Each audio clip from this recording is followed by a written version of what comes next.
départ, c'était une manifestation culturelle, je dirais que c'était plutôt une manifestation rurale. Hein, c'était les noces, une noce campagnarde. Et progressivement, je crois que ça a pris une dimension tout à fait différente et on est arrivé à une manifestation culturelle d'ampleur.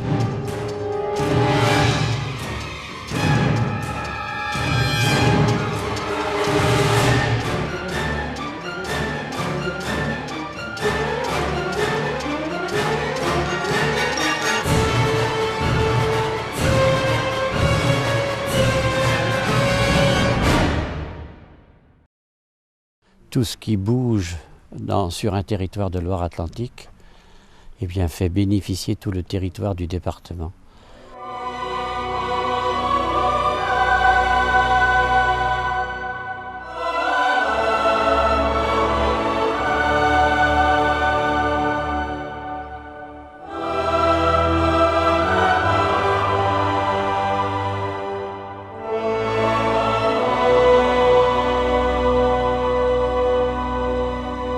Tout a commencé en 1972, c'est une très belle histoire. On a commencé donc au mois de juillet avec, on était deux. Il y avait donc le curé de la paroisse, l'abbé Gauthier, et moi-même. L'abbé Gauthier était un passionné des vieilles pierres. Puis un jour il me dit, Michel, écoute, il y a ce pont, hein, les gens ne le connaissent même pas dans certains cas, on ne pouvait même plus passer dessus, hein, et on va faire quelque chose. Et on s'est retrouvés, donc j'étais marié depuis 3 semaines, on s'est retrouvés donc sur ce pont tous les deux avec des serpes, avec des faucilles, avec donc pas d'engin mécanisé, hein, tout à la main. Et on a commencé à taper et on s'est donné l'objectif de se rencontrer. C'est-à-dire lui commençait sur la gauche, moi sur la droite, et on devait se rencontrer. Donc au bout de 15 jours, 3 semaines ou un mois, on ne savait pas. Et on a mis à peu près 3 semaines pour la rencontre. Et puis on a ameuté quand même quelques personnes de la commune. Au départ, ils n'étaient pas nombreux, hein. Il y avait l'ancien maire qui était venu, bien sûr. Ils sont venus avec leurs tracteurs, leurs remorques. Et puis on a arrêté donc au mois d'août, à la fin du mois d'août. Et on a repris l'année suivante. Et comme ça a duré 4 ans, entre 72 et 76. Mais de plus en plus, il y avait des gens qui venaient donner un coup de main. Et on s'est retrouvés à la fin, on était au moins une quarantaine. Et quand ça a été terminé, on s'est trouvé devant le dilemme, il fallait payer donc ce ciment qu'on avait donc acheté. Et puis le curé avait avancé l'argent. Donc c'est là qu'on a fait une première fête. On a fait une petite fête, puis une deuxième petite fête. Et puis après, on changeait de thème chaque année déjà. Hein. C'est-à-dire qu'on a fait des époques 1925, on a fait 1900, on a fait 1870, on a fait l'Empire, on a fait la Révolution, Louis XV. Et il fallait donc changer pour remotiver les troupes. Et puis, il fallait aller plus loin. C'est-à-dire que où on continuait à faire ce genre de noces, et 20 ans après, on était toujours, et là, on a peut-être connu donc la décroissance, on est parti sur l'idée d'un spectacle. On n'y connaissait strictement rien. Et quand on revoit les premières images, on a un peu honte, quoi. Mais on y allait quand même, comme d'habitude, avec tout notre cœur, quoi. Hein. C'était comme sous la Révolution, c'était en avant, quoi.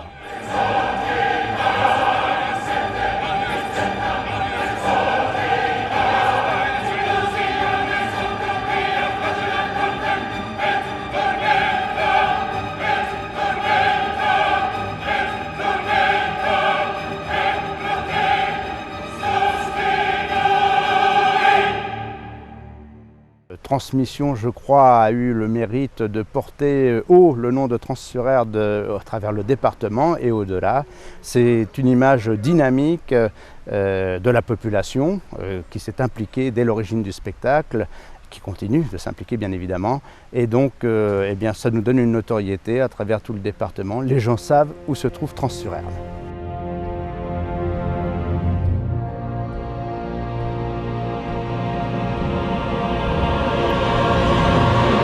Il n'y a pas très longtemps qu'on est présent aux côtés de transmission dans ce genre de choses. Au début, on a donné quelques subventions comme ça, parce que comme on en donnait à toutes les associations culturelles. Et puis maintenant, on est partenaire parce que ça me semble être... tout ça, ce sont des projets de territoire.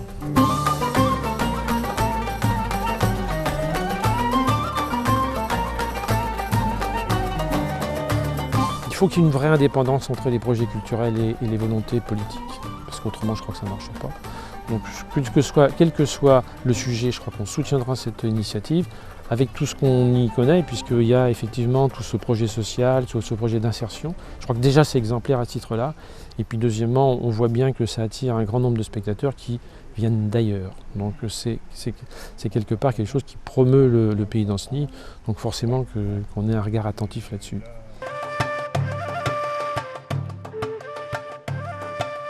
planter les piquets pour faire tenir sa tente, c'est tout un art. C'est un événement culturel, d'une part, mais c'est aussi l'image de ce que nous disons, nous, au niveau du département, c'est-à-dire la recherche de toute action en direction de la solidarité.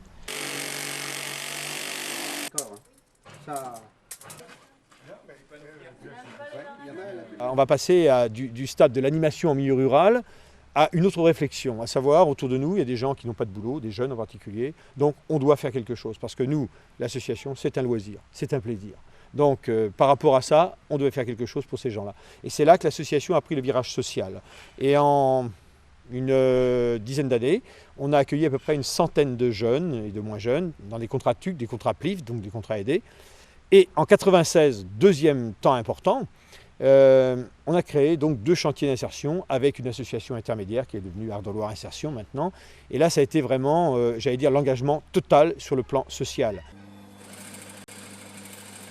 Les objectifs, c'est principalement de travailler au parcours d'insertion à travers une mise en situation au travail.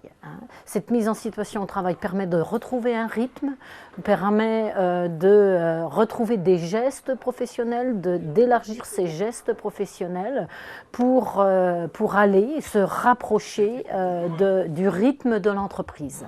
Le but étant que les gens puissent sortir du chantier d'insertion avec une solution.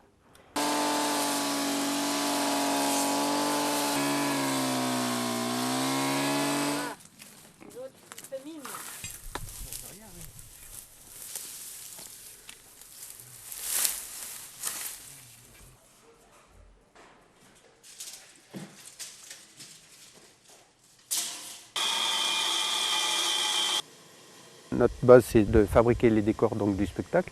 Et puis, comme le spectacle est lancé, donc, on a très peu de décors à faire.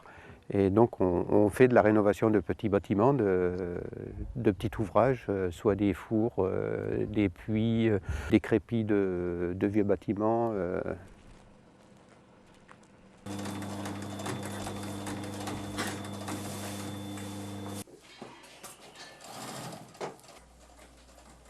Donc je suis la responsable technique du fonctionnement, donc du bon fonctionnement de l'atelier, de la qualité du travail, des délais, des relations avec les donneurs d'ordre. Repère, on va dire.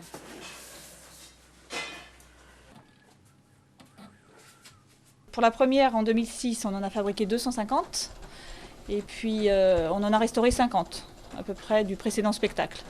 Donc les romaines, tous les gladiateurs, les centurions. Je répare la couronne de Jésus. Et oui, j'ai ce privilège, vous voyez. Je suis très emballée. Oui, ça me fait énormément plaisir de contribuer avec ma petite personne au spectacle.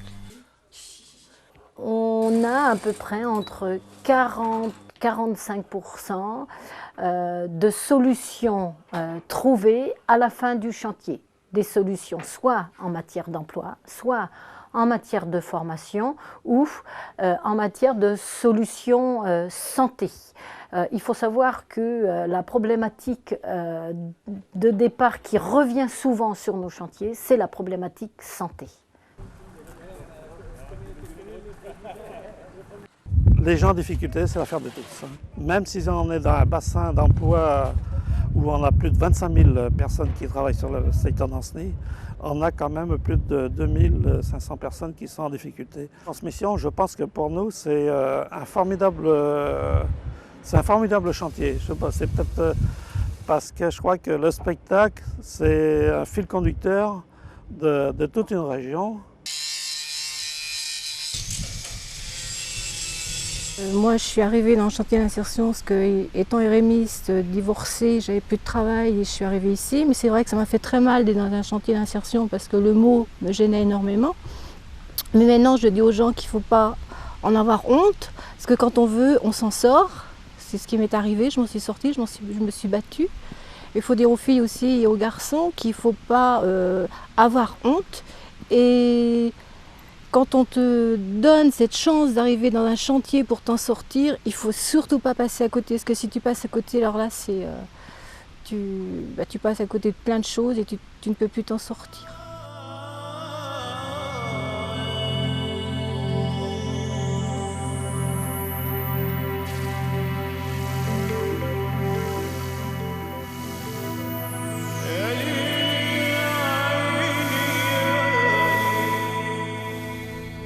Ça fait une trentaine d'années que l'association de transfert et ce spectacle existe. Et donc c'est pour nous ici un lieu un petit peu magique, hein. C'est un petit vallon où on a décidé que c'était le centre du monde et on allait réexpliquer, réécrire et représenter l'histoire, la grande histoire avec un grand H. Et donc au début on était très ambitieux, on faisait une année, un siècle. C'était il y a très longtemps, puis après on s'est mis à approfondir notre projet culturel, passer un petit peu plus de temps sur des grands spectacles, et donc la Révolution, Napoléon, Jules César, puis là on est arrivé à Jésus. Ça a été à la fois une continuité, parce qu'entre Jules César et Jésus, il y a quelques années simplement. Mais par contre, du point de vue de la thématique, c'est vrai que ça a été par contre un changement un petit peu plus important, hein, puisqu'on était habitué à raconter la vie de ces grands hommes qui étaient des hommes de guerre, des dictateurs, ou des hommes d'espoir, ça dépend comment on regarde les choses. Et puis là, tout d'un coup, s'est immiscée l'idée, c'est fortement porté par Michel, qu'on pourrait raconter la vie de Jésus. Il y a cette volonté pour nous, à la fois très modeste dans la façon d'être et puis très ambitieux dans le projet, de raconter quelque chose d'assez fondamental dans notre civilisation. C'est vrai qu'au début, le sujet fait peur. D'abord parce que tout d'un coup, on rentre dans ce qui est à la fois très intime, hein, c'est la spiritualité de chacun, ce qui est très social, hein, c'est-à-dire qu'on est dans un pays laïque, et puis on a une société qui n'est pas très religieuse. Et donc même ici, dans cette terre, il y a une forte opposition, je dirais, entre les cléricaux, les anticléricaux. Il y a une histoire qui est assez heurtée. Donc elle n'est pas si vieille. Donc prendre le sujet Jésus dans un siècle où les questions de civilisation et de religion, je dirais, sont porteuses des fois de violence, c'était vraiment pas évident. Et c'est vrai qu'il a fallu passer par toute une phase de dialogue. Alors très très importante, je pense que dans l'association, on ne s'est jamais autant parlé les uns les autres, au début de façon un petit peu abrupte, hein, parce que l'idée de dire on va jouer Jésus heurtait mais profondément certains qui disaient qu'on dévoyait un petit peu le projet associatif. C'est sans doute pour moi, en tant que président, le spectacle le plus achevé. C'est le spectacle dans lequel on a retrouvé la fibre première, c'est-à-dire l'interactivité. C'est le spectacle aussi où on travaille avec un homme qui est sujet quand même à beaucoup de controverses. Donc ça veut dire que c'est un spectacle qui fait réagir. Certains avaient peur de ce spectacle, d'autres le souhaitaient. Et ceux qui avaient peur, c'était de nous voir donc brandir des bannières, c'est-à-dire de faire du prosélytisme. Après toute la phase de dialogue qui a été très très riche, qui a duré de nombreux mois, avec plein de réunions, avec plein de gens, il y a eu une phase pour moi, je dirais, d'écriture, qui est passée par beaucoup de lectures. Hein, j'ai lu plein de livres dans tous les sens. J'ai rencontré beaucoup d'érudits. J'ai été corrigé par des gens qui connaissent très très bien la religion et Jésus. Et puis à un moment aussi, parce que c'est une création, il y a eu de l'imagination. Et c'est vrai que quand on écrit, on a à la fois l'espace dans la tête, et puis on voit des images, on les invente. Et puis après, on arrive à nouveau dans le dialogue avec ceux qui font les décors, qui font les costumes, qui font la lumière, qui vont faire le son. Et là, c'est la rencontre de tous les imaginaires, de toutes les capacités à créer.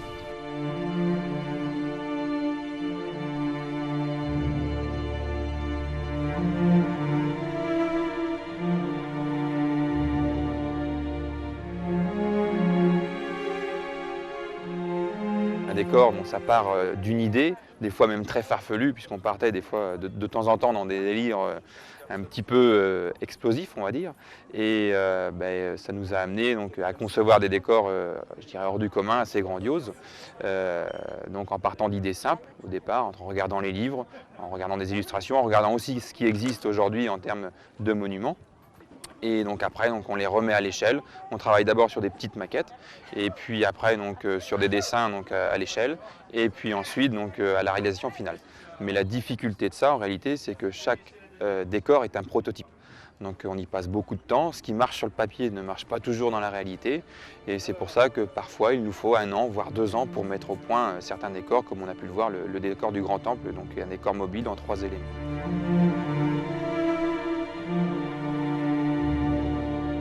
C'est pas une folie de grandeur, c'est la passion, ça. C'est la passion. Il y en a qui aiment faire du décor parce que, voilà, ils aiment faire du décor. Hein. Quand je les vois travailler, moi je suis en admiration. Quand je vois le rendu, je me dis c'est extraordinaire. Et on fait visiter les coulisses. Et si on fait visiter les coulisses, c'est pour rendre hommage aux gens de l'insertion qui ont bossé sur ces décors.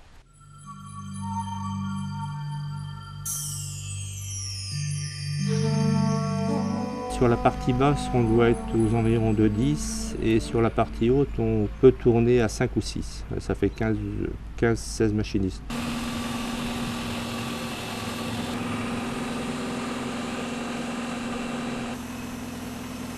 Il faut dire qu'il y a un décor qui pèse 3-4 tonnes, qui est sur roue et pour le pousser, même les 12 machinistes ne suffisent pas. On demande aux acteurs de nous donner un coup de main pour le positionner.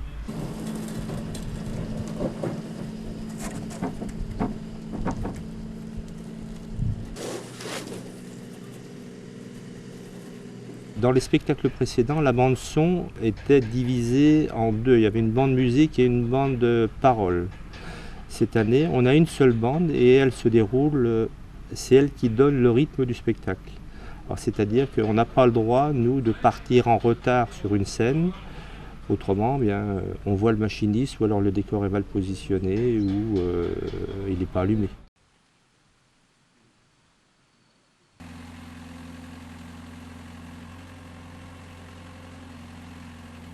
À chaque spectacle, ce que j'attends le plus, c'est les applaudissements par rapport au décor, et notamment par rapport à un décor qui m'a tenu à cœur puisque j'ai participé activement à cette réalisation, c'est le décor du Grand Temple. En réalité, quand vous avez ce temple qui fait quand même une envergure, donc 20 mètres de façade, 14 mètres de haut au plus haut, et qui apparaît en l'espace de quelques minutes, les gens sont très surpris et généralement ils applaudissent. Et ça, moi, ça me fait chaud au cœur.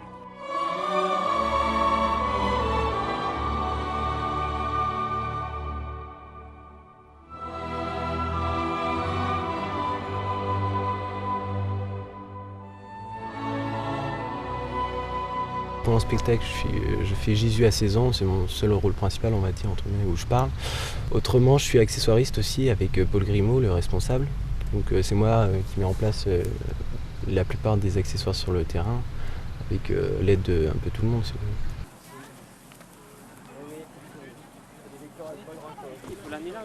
Non, parce que ça sert que là-bas. Mais là, il y a les deux. Est-ce que c'est vous qui les mettez, celle-là? Il y en a une pour moi. Toute la disposition, c'est avant le spectacle. Et pendant le spectacle, il faut préparer, par exemple, pour la caravane, on met les accessoires dans les poches des chameaux, des dromadaires et tout ça. Et tout le long du spectacle, il y a des accessoires à dispositionner. Bon, ça, c'est pas forcément moi qui le fais, soit les machinistes ou les acteurs eux-mêmes. Ouais, c'est assez soutenu, on va dire. Des fois, on n'a même pas 2 minutes pour mettre en place quelque chose, ou la scène commence tout de suite après. Donc, c'est vrai, au niveau de la lumière, il faut tout ça en place avant que ça commence. Le costume est attribué à chaque acteur et ce qui me permet dès le mois de mai, juin de commencer à préparer leur sac avec leur costume attitré et puis de faire des compléments au moment des répétitions quand il y a besoin. Pour Jésus, donc, je me suis vraiment impliquée dès le début. Donc c'est vrai que c'est une expérience très riche. D'abord de faire passer le message que l'on voulait faire passer, qui n'a pas toujours été très très facile. Et puis Et puis la conception, le choix des tissus, des modèles, les discussions avec le metteur en scène, hein, quand il nous dit bah oui mais je veux pas ça et que nous on essaye de lui faire comprendre que ça pourrait peut-être être un plus, etc. Donc là c'est très animé, très enrichissant et il en ressort forcément quelque chose d'instructif.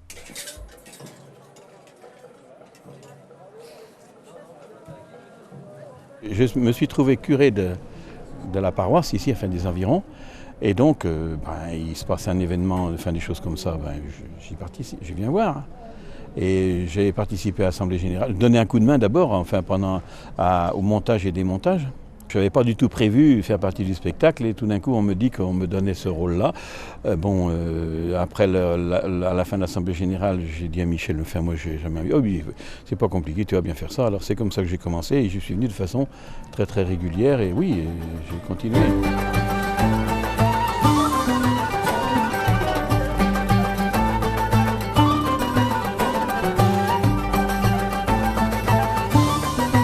C'était Michel Monnier à l'époque, président aujourd'hui, et à l'époque qui était mon professeur de biologie écologie au lycée de Briassé. Donc on avait, pendant les vacances, on se voyait assez régulièrement. Et en fait, au courant du mois d'août, je le croise et puis je lui dis écoute, si à Trans-sur-Erdre tu as besoin d'un petit coup de main, moi je suis prêt, j'ai le week-end de libre, donc tu me le dis et puis tu passes me prendre au passage et j'irai te donner la main. Donc c'est ce qu'il a fait et je suis arrivé ici à monter le gradin. Et puis très vite dans la journée, il est venu me revoir en me disant écoute, t'as été chez ton costume? Je dis non, je dis moi je suis là juste pour tourner le gradin. Il dit non, pas question de ça. Il dit donc on est allé ensemble chercher le costume et puis très vite j'ai intégré la troupe et puis je me suis mis dans le spectacle.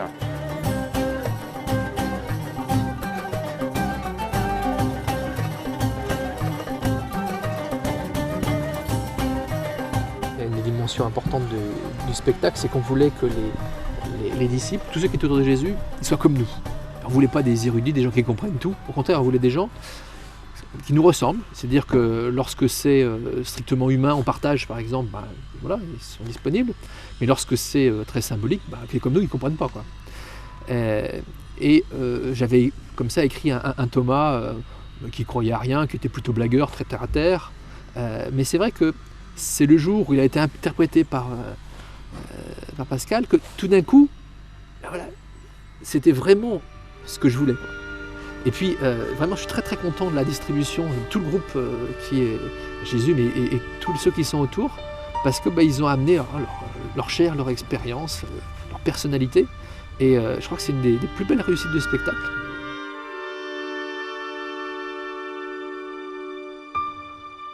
Et en fait, je crois que c'est l'énergie de Michel Monnier, quand je l'ai rencontré, qui m'a définitivement convaincu, quoi. De voir que ça faisait 30 ans que ça existait, qu'ils se battaient pour faire vivre la communauté, qu'il y ait une vraie communication entre eux, et par le biais justement du théâtre, s'en servir, comme un peu, pas une thérapie, mais vraiment comme un médiateur. Et je crois que du coup, c'était participer à une vraie aventure humaine. Et c'était un peu un challenge aussi pour moi, parce que c'est gigantesque. Et voilà, c'est surtout ça, je crois, qui m'a motivé, leur énergie et leur simplicité.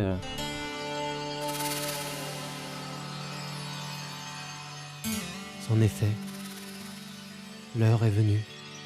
Le défi, c'est de chaque année retrouver des objectifs, de se fixer des challenges. C'est pour ça que j'avais envie aussi de plus m'investir dans l'association et du coup dans le spectacle. Parce qu'effectivement, sur la durée, s'il n'y a pas d'amélioration et pour mon personnage et dans ma vie, dans l'association, il n'y a pas vraiment d'intérêt derrière à continuer ce projet-là. Hosanna au plus haut des cieux! La prophétie de Zacharie est accomplie. Pousse des acclamations, fille de Jérusalem. Mon rôle auprès des figurants, c'est de les aider à trouver des gestes ou des idées, des histoires pour mieux agir en fait dans le son et lumière, tout simplement pour avoir des gestes un peu plus intentionnés, effectivement. C'est-à-dire que ce soit pas seulement un geste comme ça qui a aucun sens, alors que si on les aide à trouver des petites histoires, des petits rapports au jour d'aujourd'hui, des situations d'aujourd'hui qu'ils vivent tous les jours, pour qu'ils arrivent à vraiment mettre toute l'intention qu'il faut et que ce soit beaucoup plus crédible au niveau du gradin, tout simplement.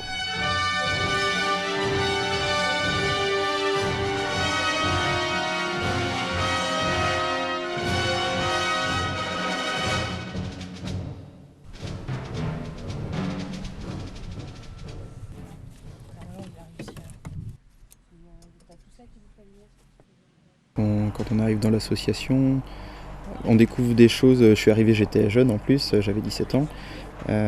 Donc on découvre déjà une ambiance, une relation avec énormément de monde, puisque quand je suis arrivé, il devait y avoir 250-300 bénévoles. Donc on est plongé un peu dans tout ce monde, toutes les activités. On découvre des installations assez impressionnantes aussi. Et donc petit à petit on se fait sa place, on rencontre du monde et puis ça donne envie de rester. On a défait, on a pris la cage, on l'a foutu en dessous.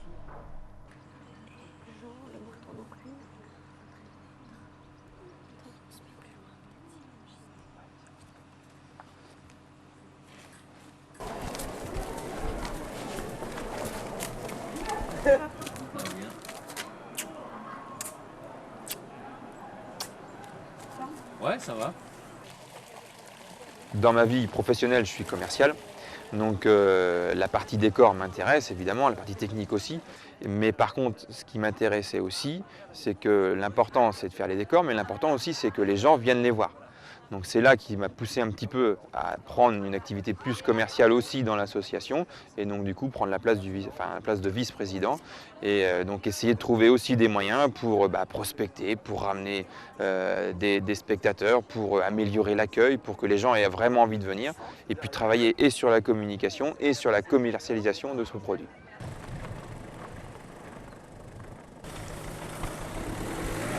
Dans une autre colonne. Bah oui, voilà, non, il n'y a pas de problème.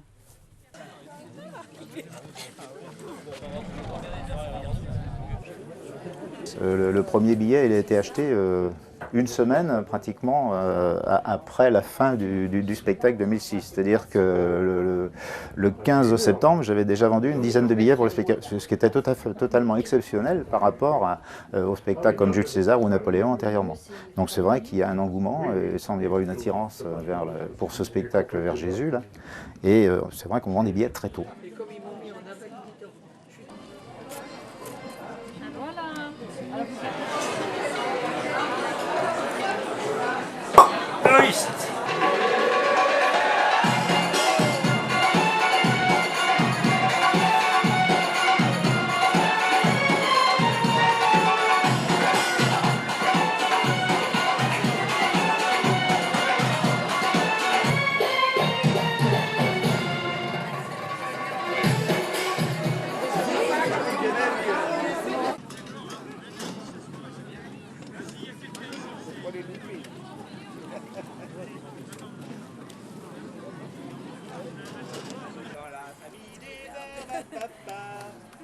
Je peux m'équiper tous les soirs pour une scène qui dure quelques secondes. Sur les temples romains que Jésus vient visiter, c'est moi qui l'accueille. Et vous après vous tirez, et vous tirez en même temps. Entre 8h et 9h, je cours après les gens que j'ai vus en individuel, qui ont des petites choses à modifier, donc j'essaie de les attraper au passage en leur disant tiens, si tu pouvais te décaler ou faire un peu plus ça ou modifier un peu ça en fonction de ce qu'on a dit. Et à partir de 21h, normalement, mais on a toujours du retard, on fait le briefing. C'est-à-dire que là, on fait tout ce qui est général, les mouvements de foule, pas assez d'énergie, tout ça, et puis l'échauffement, où là, j'essaye de leur donner un peu la pêche pour qu'ils aient beaucoup d'énergie pour les 2 heures qui viennent, quoi. Des trucs comme ça, le bouton. Ouais, je vais... Ah ouais.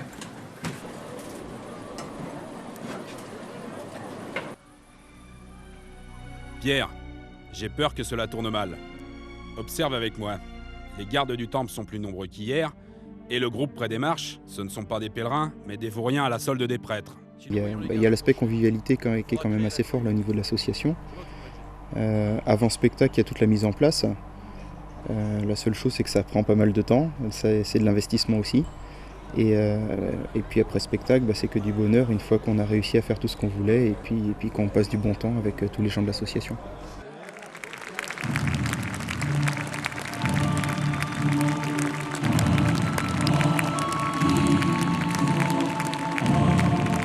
C'est vrai qu'on a un peu de fierté quand on arrive à la fin du spectacle, mais ça je pense c'est pour tout le monde.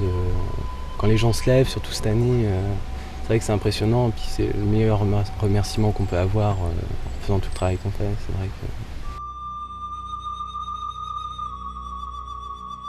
que... Que des bénévoles arrivent à faire ça avec une telle ampleur et viennent passer leur soirée ici, ça m'a vraiment touchée.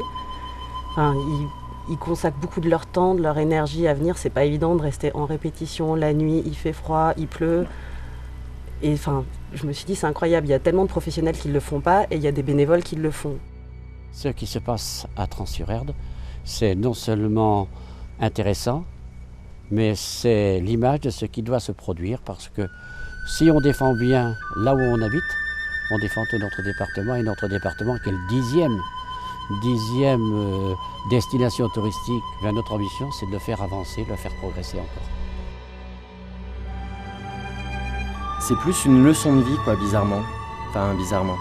C'est un peu ambigu parce qu'il y a ce personnage de Jésus qui est là, qui est dans son message de paix et d'amour. Et finalement, je crois que ça a eu plus d'impact sur ma vie perso à me dire finalement, est-ce que finalement on ne peut pas tous à notre échelle être beaucoup plus optimistes et beaucoup plus sympas les uns les autres et beaucoup plus solidaires. Et je crois que c'est plus la claque que j'ai pris l'année dernière dans la gueule qu'autre chose, quoi. Comme je dis souvent, on est ici de très grands gamins qui jouent encore au Playmobil, avec des gros Playmobil. Mais et c'est ça, et ce caractère, j'allais dire, d'enfant qu'on a gardé, eh bien, je crois que c'est ça qui fait aussi la vitalité de l'association, c'est ça qui fait aussi ce que ressentent les spectateurs, ce côté très humain, très chaud. Et on le doit à ça, on le doit à cette bande de gamins. Ah, tant que j'aurai la forme pour le faire, pourquoi pas. J'aime ça. Je suis plus du tout la femme que j'étais avant. Maintenant, je vis. Je vis. J'ai passé par des moments très très difficiles, mais je m'en suis sortie, je me suis battue et je me battrai encore. C'est à la fois l'amitié, le bénévolat. C'est le miracle tous les ans lorsque l'on voit la montagne d'heures de travail qui est fournie. Donc c'est une aventure humaine extraordinaire et ça dure depuis 30 ans. Je suis un maire heureux. C'est très difficile d'exprimer aux gens ce qui se vit ici. Je dis simplement, venez voir, venez nous voir. Venez voir, j'allais dire, ces hommes et ces femmes et leur volonté d'exister, leur volonté de prouver qu'ensemble on fait des choses extraordinaires.